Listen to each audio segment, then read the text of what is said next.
Hello friends, welcome to my channel. দেশ এবং দেশের বাইরে থেকে যারা আজকে আমার ভিডিওটি কন্টিনিউ করেছেন প্রত্যেককে gardener trips with Kamal YouTube চ্যানেলে স্বাগতম। তো ফ্রেন্ডস, আজকে আমার ভিডিওর আলোচনার বিষয়বস্তু কোনো গাছের বিশেষ পরিচর্যা নয়, অর্থাৎ কোনো গাছের স্পেসিফিক পরিচর্যা নয়।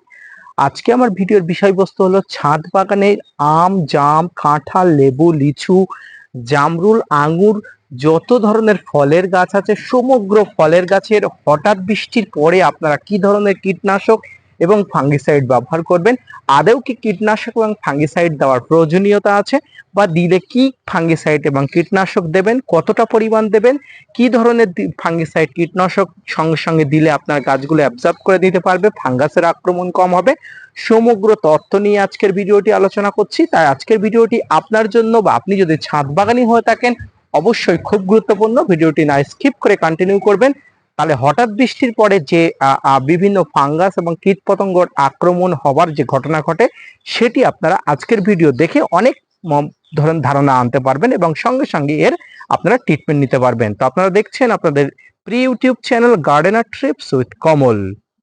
তো ফ্রেন্ডস, ছাদ বাগানে এই মুহূর্তে আপনার অনেক ধরনের ফল গাছে আছে।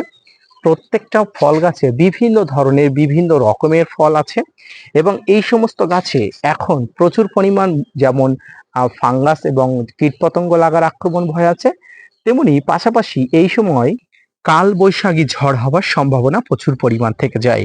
কারণ মার্চ মাসে উপনীত হয়ে এই সময় আবহাওয়ার বিরাট পরিবর্তন দেখা যায়। এই সময় কখনো কখনো বিকালের দিকে প্রচুর পরিমাণ কালবৈশাখী ঝড় ওঠে, রাতের দিকে প্রচুর পরিমাণ বৃষ্টি হয়ে যায়। গতকাল রাতে প্রচুর পরিমাণ বৃষ্টি হয়ে গেছে এবং প্রচুর পরিমাণ কালবৈশাখী ঝড় হয়ে গেছে। আপনাদের কোথায় কোথায় হয়েছে সেটা আমি সঠিকভাবে বলতে পারবো না, কিন্তু পশ্চিমবঙ্গের উত্তর চব্বিশ পরগনার দিকে প্রচুর পরিমাণ কালবৈশাখী ঝড় হয়ে গেছে এবং বিশেষভাবে ঝড় হয়ে গেছে। এই সমস্ত ঝড়ের পরে আপনারা কি কি ফাঙ্গিসাইড এবং কীট পতঙ্গ নাশক ব্যবহার করবেন। ফ্রেন্ডস, এটা আমার সেই আঙুর গাছটি যেটি অজস্র পরিমাণ আঙুর ধরেছে।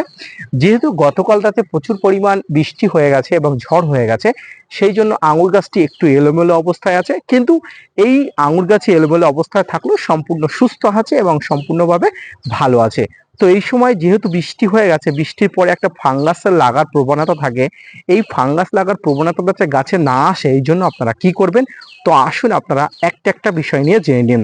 ছাদ বাগানে প্রত্যেকটি গাছের জন্য একই পরিচর্যা। আমি স্পেসিফিক বিশেষ কোনো গাছের ক্ষেত্রে বলছি না, ছাদ বাগানে যত ধরনের গাছ আছে আপনার কাছে প্রত্যেক ধরনের গাছে আপনারা অবশ্যই এই ধরনের পরিচর্যা করতে পারবেন। বিশেষ করে এই সমস্ত যে সমস্ত গাছে ফুল আছে, যে সমস্ত গাছে ফল আছে, সমস্ত গাছে একই ধরনের পরিচর্যা এই সময় করতে পারবেন। এই পরিচর্যাগুলো যদি আপনারা এই সময় করতে থাকেন তাহলে অবশ্যই আপনাদের সমস্ত গাছে এই সময় ফাঙ্গাস এবং কীটপতঙ্গের আক্রমণ থেকে আপনারা দূর করতে পারবেন। তো ফ্রেন্ডস, আসুন আপনাদের সাথে আলোচনা করি। তো ফ্রেন্ডস, হঠাৎ বৃষ্টির পরে গাছে বিভিন্ন ধরনের ফাঙ্গাস এবং কীটপতঙ্গের আক্রমণ ঘটে। আর এই ফাঙ্গাস এবং কীটপতঙ্গের আক্রমণ থেকে তৎক্ষণিক কাজ দেয় স্প্রিং এবং সাব জাতীয় কিছু ফাঙ্গিসাইড। আপনারা যদি পারেন অবশ্যই স্প্রিং বা সাব জাতীয় ফাঙ্গিসাইড সবসময় ব্যবহার করবেন, বা আপনাদের হাতের কাছে যদি স্প্রিং বা সাব জাতীয় ফাঙ্গিসাইড না থেকে থাকে আপনারা উত্তেজিত হবেন না। আপনাদের কাছে যে ধরনের ফাঙ্গিসাইড থাকুক না কেন প্রত্যেক ধরনের ফাঙ্গিসাইড আপনারা ব্যবহার করবেন, মোটামুটি কাজ হবে। কিন্তু সাপ এবং স্প্রিং জাতীয় ফাঙ্গিসাইড, এই ফাঙ্গিসাইড গুলো মোটামুটি তাৎক্ষণিক গাছে কাজ দেয়। বিশেষ করে যে সমস্ত গাছে গুটি আছে, বিশেষ করে লেবু গাছ, আম গাছ, আঙুর গাছ, আরো পেয়ারা গাছ, সাবেদা গাছ, জাম গাছ, প্রত্যেকটি গাছে এই সমস্ত ফুলের সময় বা ফলের সময় এই সমস্ত গাছে যে সমস্ত গাছে গুটি আছে এই গুটিগুলোতে যাতে ফাঙ্গাস না লেগে যায়, বিভিন্ন ধরনের কীটপতঙ্গের আক্রমণ যাতে না হয় সেই জন্য এই ধরনের ফাঙ্গিসাইড অবশ্যই ব্যবহার করবেন। এই সময় প্রতি লিটার জলে 2 গ্রাম ফাঙ্গিসাইড অর্থাৎ সাব বা স্প্রিং যে কোনো একটি ফাঙ্গিসাইড নিয়ে আপনারা গাছে স্প্রে করবেন সবসময় বিকালের দিকে। আপনাদের যে সময় ভিডিও শ্যুটটা করছি আমি এর পরেই শ্যুটটা করার পরেই আমি এটা স্প্রে করব। এখন বিকাল প্রায় 4:30 বাজে, এই পরেই আমি কিছু পরেই আমি স্প্রে করব। সাধারণত কীটনাশক এবং ফাঙ্গিসাইড স্প্রে করতে হয় বিকালের পরে, এবং যে কোনো ধরনের অনুখাদ্য বা ভিটামিন যা স্প্রে করবেন সেগুলো স্প্রে করতে হয় সকালের দিকে। এরপরে যে জিনিসটা আপনারা স্প্রে করবেন সেটি হচ্ছে কীটনাশক। ফ্রেন্ডস, এই সময় কীটনাশক একটু দেওয়ার অবশ্য প্রয়োজন আছে, যদিও অধিক পরিমাণ বৃষ্টির জন্য কীটপতঙ্গের আক্রমণ হতে পারে না, তবুও আপনারা অবশ্যই কীটনাশক দিতে পারেন। কীটনাশকের মধ্যে আপনারা কি দেবেন, ইমিডাক্লোপিড গ্রুপের যে কোনো ধরনের কীটনাশক আপনারা দিতে পারেন। ডাইমাটের 30% কম্পোজিশনের যে কোনো ধরনের কীটনাশক আপনারা দিতে পারেন। আলফামার্টিন 10% ইসি কম্পোজিশনের যে কোনো ধরনের কীটনাশক আপনারা গাছে ব্যবহার করতে পারেন। সমস্ত ধরনের গাছে আপনারা এই যে কম্পোজিশনগুলো বললাম, এই কম্পোজিশনগুলো আপনারা ব্যবহার করতে পারেন। বা যারা বাংলাদেশি বন্ধু আছে বা বাংলাদেশি আমার সম্মানীয় শ্রদ্ধেয় যেসব দর্শকগুলো আছে তাদের জন্য বলবো, সবিক্রন 425 ইসি আপনারা ব্যবহার করতে পারেন সাব বা স্প্রিং জাতীয় কোনো ফাঙ্গিসাইডের সাথে। কতটা নেবেন আপনারা? আলফামেট্রিন 10% ইসি বলুন, ডাইমাটের 30% কম্পোজিশনে বলুন, আর সবিক্রন 425 ইসি বলুন। প্রত্যেকটা কম্পোজিশনে আপনারা বোতলের গায়ে, শিশির গায়ে অবশ্যই লেখার পরিমাণ লেখা থাকে, তবু আপনারা 2 ml এর কাছাকাছি নিলে যথেষ্ট। 1 লিটার জলের 2 ml থেকে 3 ml নিয়ে এর সঙ্গে সাব বা স্প্রিং জাতীয় ফাঙ্গিসাইড মিশিয়ে আপনারা তাৎক্ষণিক স্প্রে করে দেবেন। তবে হ্যাঁ, স্প্রে করার আগে আপনারা একটা জিনিস মাথায় রাখবেন, আকাশের দিক খেয়াল রাখবেন। আকাশ যাতে পরিষ্কার থাকে, দেওয়ার 2-1 ঘন্টা বা 2-4 ঘন্টার মধ্যে যাতে কোনো রকম ঝড় বৃষ্টির আভাস না থাকে, এরকম সময় আপনারা দেবেন। কারণ আপনি দেবেন, তারপরে যদি এই ঝড় বৃষ্টি এসে যায় তাহলে আপনার সমস্ত চেষ্টাটা বৃথা হয়ে গেল।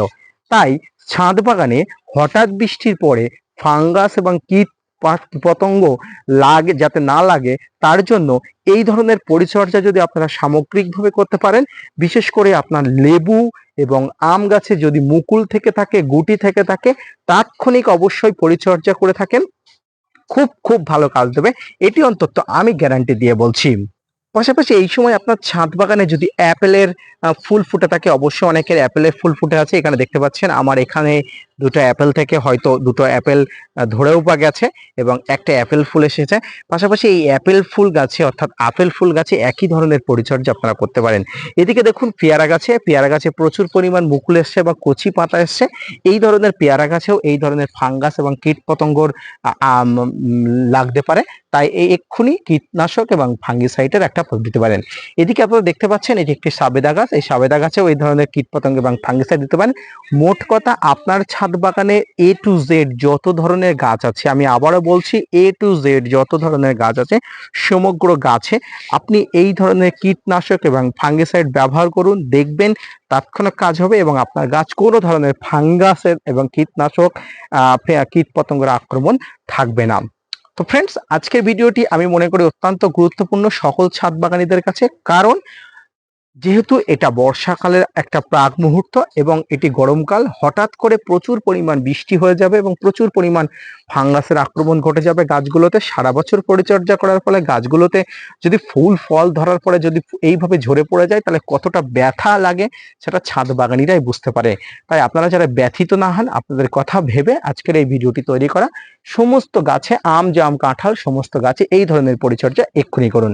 ভিডিওটি অসংখ্য ধন্যবাদ দেখার জন্য। ফিরে আসি নতুন কোনো ভিডিও নিয়ে, ততক্ষণ সঙ্গে থাকবেন। ধন্যবাদ।